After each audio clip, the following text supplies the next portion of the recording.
This programme was produced at and first aired on MPR, Manawatū Peoples Radio, with support from New Zealand On Air. Ka pai irarangi te motu, MPR. If you're enjoying this podcast in Manawatū, you could make your very own, just like this one. NPR exists to help people like you tell your story or share your passion on air and online. Check out npr.nz for more information.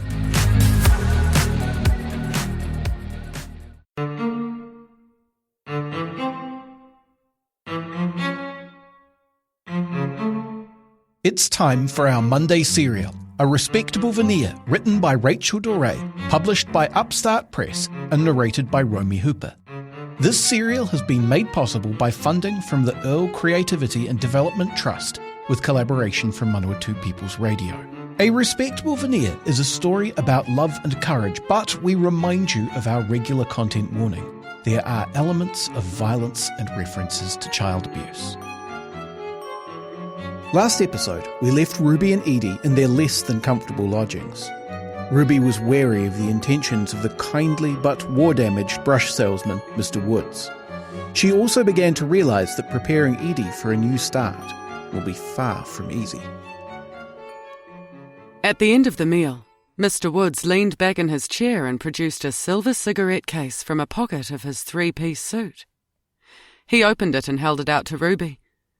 A cigarette was tempting, but she wanted no favours. "You don't mind, do you?" He tapped the end of his cigarette on the case and fished in another pocket for his lighter. She watched his long hands as he lit up, wishing she'd accepted his offer. "I'm afraid there's no guarantee of pudding, Miss Barton," he said to Edie. "Shall I see?" Edie grinned, ready to leap out of her chair. "You sit back down at once." Ruby put a hand on Edie's shoulder. "I know how she feels," he laughed. "Let her go." Ruby caught him gazing at her. "Do you always stare at people like that?" she said. "I'm sorry," he said. "Do you realise your eyes are a sort of silvery gunmetal grey? Like a Royal Navy battleship." "Gosh, you're a brash flatterer, aren't you?" she said with a snort. "What girl wants to be told she's got eyes like a battleship?" He blew smoke as he laughed. "That was awful, wasn't it?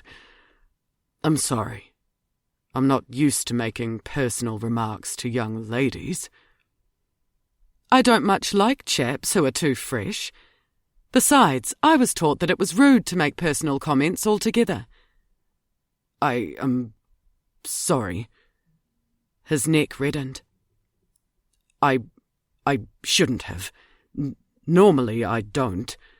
It was just so striking. Actually, I think they're more the colour of the sky, over the ruahenes, just before it rains." Comparing her eyes to bad weather? What was he trying on? "Give up," she said.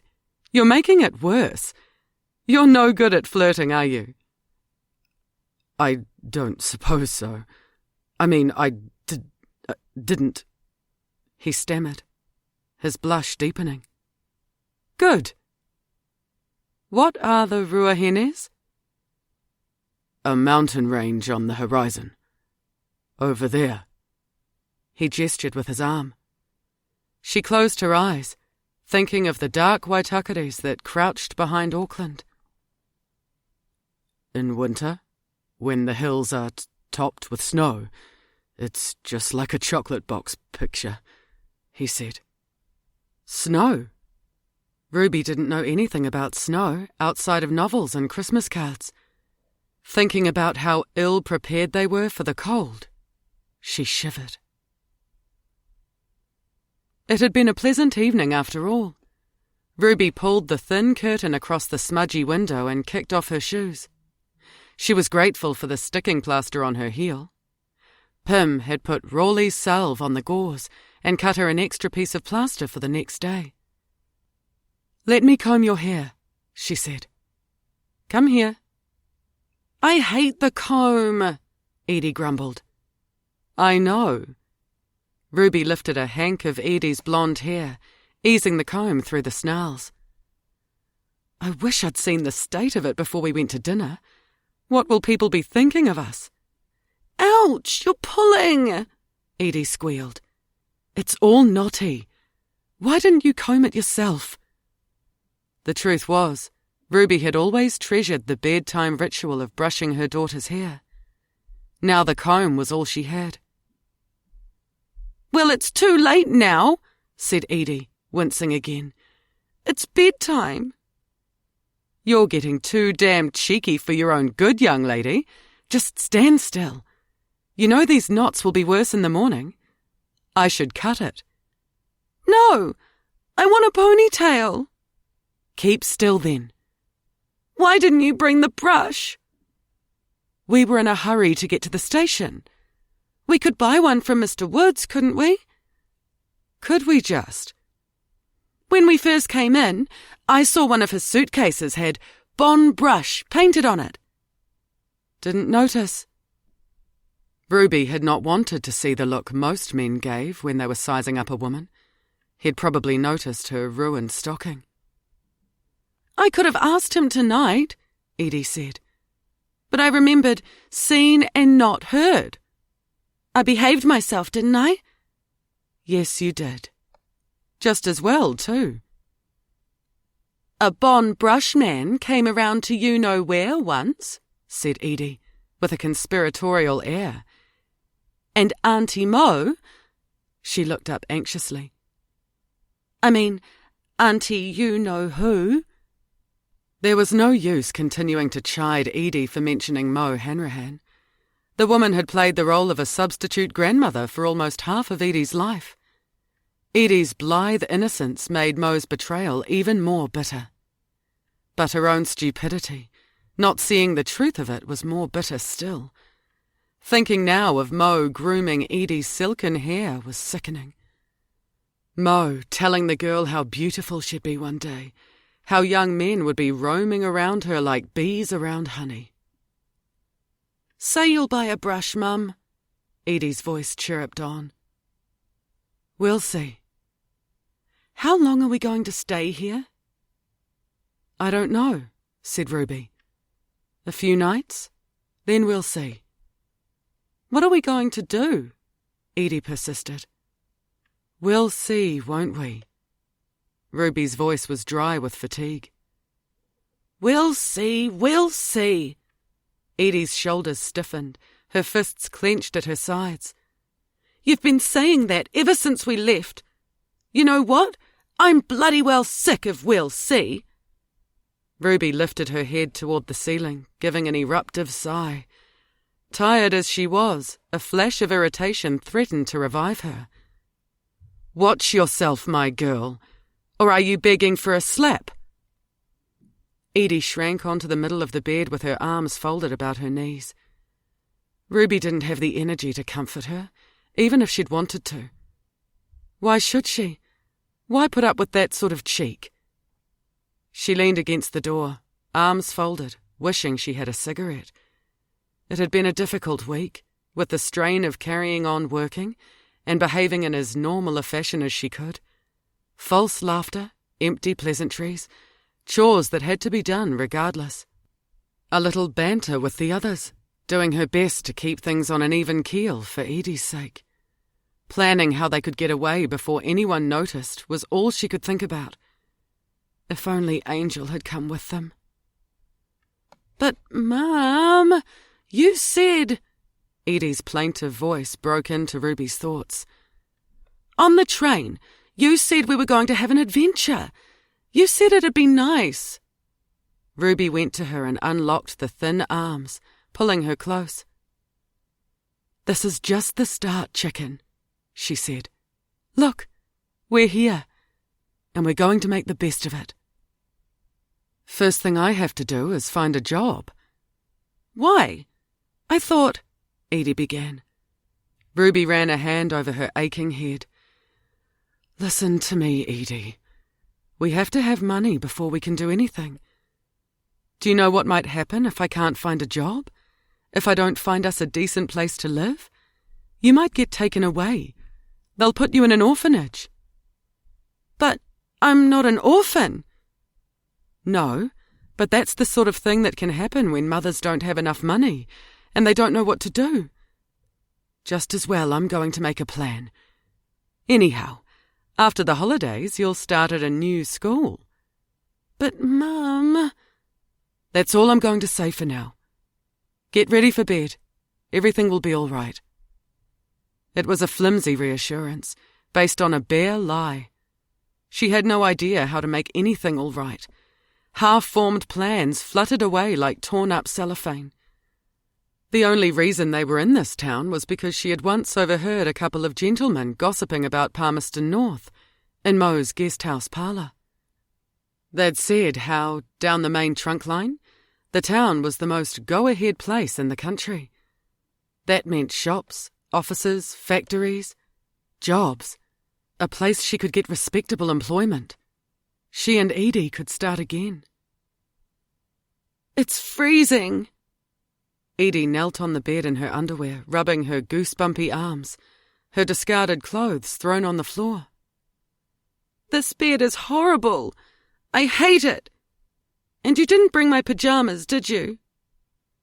"Why do you want to be such a brat?" Ruby said. "Get into bed. You'll be warm once you get under the blanket." "You're going to roll into the middle and squash me." "Probably." "I didn't want to come here." "Oh, you're making me wild now," said Ruby. "Stop moaning and go to sleep, or else." "You're just mean." "Probably." With a bleat, Edie lumped herself into the hollow of the mattress and hauled the blankets over her head. She turned away, curled up and clutched the only pillow. Fending off a good-night kiss, she kicked her way to the furthest edge. Soon, she was asleep. It had been a long day. At last, Ruby had a chance to take stock, starting with counting what money they had. After paying for the train, a breakfast sandwich for Edie, the pie and a cup of tea, and now this room for 3 nights and the extra for their meals, there wasn't much left. Along with the tips she'd kept hidden away for Edie's needs and the change in her small coin purse, she had a knotted sock full of half-crowns. Angel's own savings, which she'd given Ruby at the last minute. Added up, all she had left was £10, 17 shillings and 8 pence. That wasn't going to last long, and Edie was right. They needed a hairbrush between them.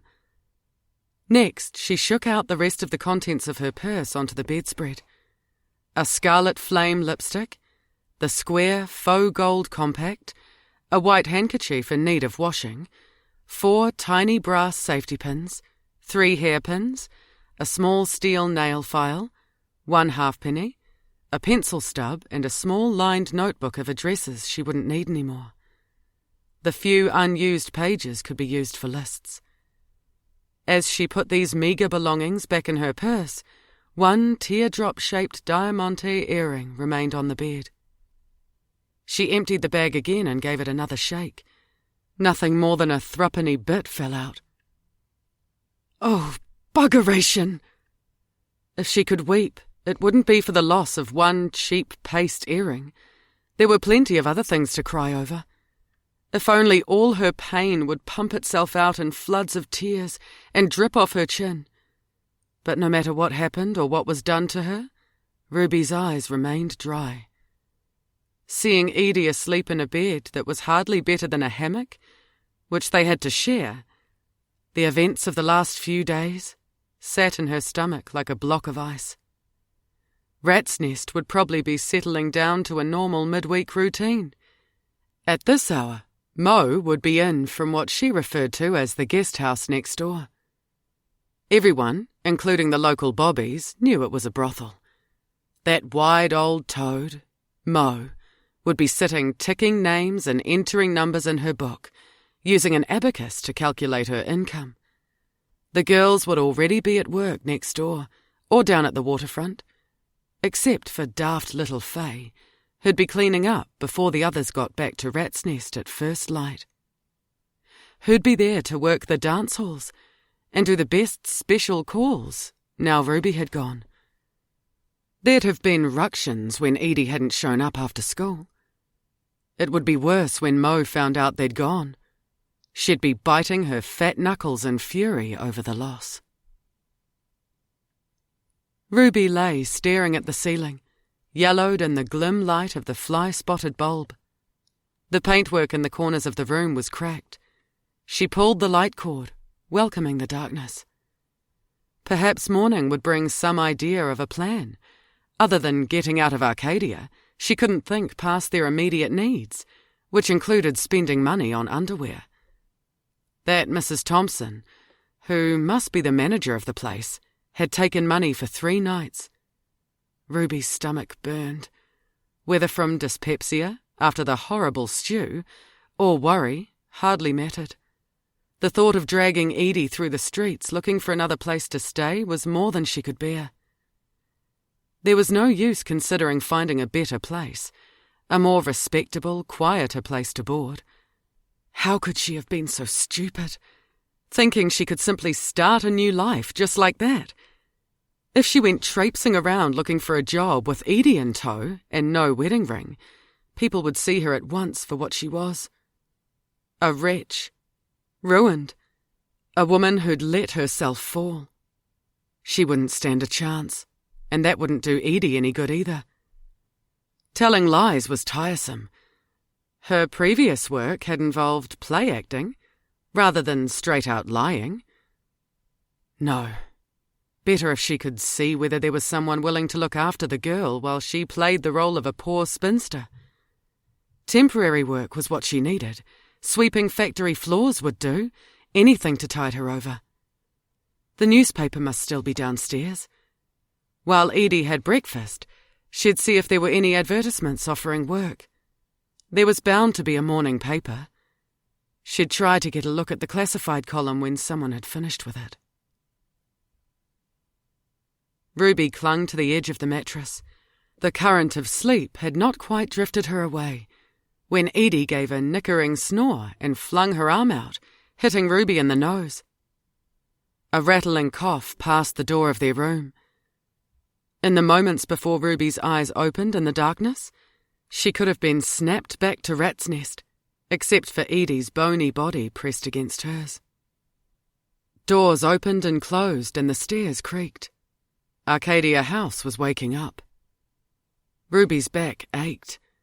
The woman who had said the place was cheap hadn't realised what it was like. It was too late now. Sometimes you get what you ask for. As she swung her legs over the side of the bed, an icy drift clawed at her ankles. She longed for a cigarette. A packet of Capstan would go on the list. Edie was still sleeping, her face in profile on the white pillow, her hair tangled like silk thread. Ruby stroked her daughter's cheek with the back of her knuckle. It was hard to reconcile this delicate being with the same cheeky, foul-mouthed creature she'd become. Ruby would have her work cut out turning her into a young lady. Ruby winced. It had been selfish, a mistake to have taken Edie away from her sister's place. If it hadn't been for her older sister, Hilda, baby Edie would have been snatched out of the maternity ward, still a tiny, red scrap of a thing, to be bundled away for adoption. There'd been a girl who'd turned up at Rat's Nest, Topsy, who wept and moped all day, mourning for the baby that had been taken. That could have been Ruby's own story, if it hadn't been for Hilda. For the first time, thoughts of Hilda were a thorn in her conscience. Her sister must have grieved for Edie too when Ruby had taken off with her. Might be grieving still. "I'm sorry, Hills," she said, without uttering the words aloud. "I am sorry." If they'd stayed, there'd have been lessons in etiquette and deportment for Edie. She'd be well spoken by now, mixing with nicely brought-up friends with all the advantages of a decent school. Instead, she'd picked up the manners of the riffraff who ran amok in the streets of the slums. Ruby ground her teeth bitterly. Telling Hilda what her husband was up to had ruined everything. She could have carried on working, cushion making and lampshade trimming, and put up with Barry hounding her whenever Hilda's back was turned, waiting for her to give in. What a ninny she'd been, tittle-tattling. A fat lot of good that had done her when it came down to it. The irony. As soon as she got to Rat's Nest, she'd been forced to learn to give in. That's how it had begun. And now, she'd dragged Edie all the way to Palmerston North to land in another dump. A board creaked in the corridor. Ruby sprang up to make doubly sure she'd locked the door. She listened for footfalls fading as the person passed. Someone going to the bathroom. Whoever it was would pass back again. Her heart leapt about like a rabbit in a sack. Edie didn't stir. Footsteps, comings and goings, meant nothing to her, nothing more than the usual creaks and groans of sighing timbers in an old, borer-ridden house. Ruby climbed back into the bed for warmth, gently moving Edie's limbs out of the way. She had been Edie's age when the creak of a floorboard in the dark had meant her father was coming in. First, he leaned over the other bed where her older sister, Hilda, curled under her blankets.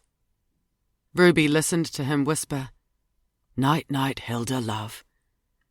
And she'd tried not to breathe as he came over to her. Each night, she hoped he'd miss her out. With her body straight, legs clamped together, she'd imagine herself dead in a sarcophagus, wishing she could be dead as his hand slid under the sheet.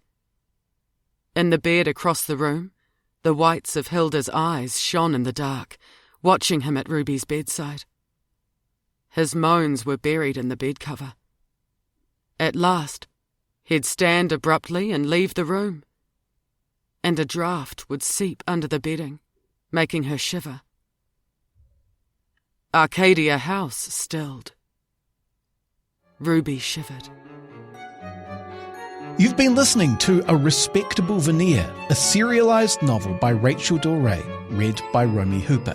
Listen to the next episode at 8 p.m. next Monday, or for the rest of the series, go to npr.nz/show/Respectable Veneer, or search for A Respectable Veneer wherever you find your podcasts.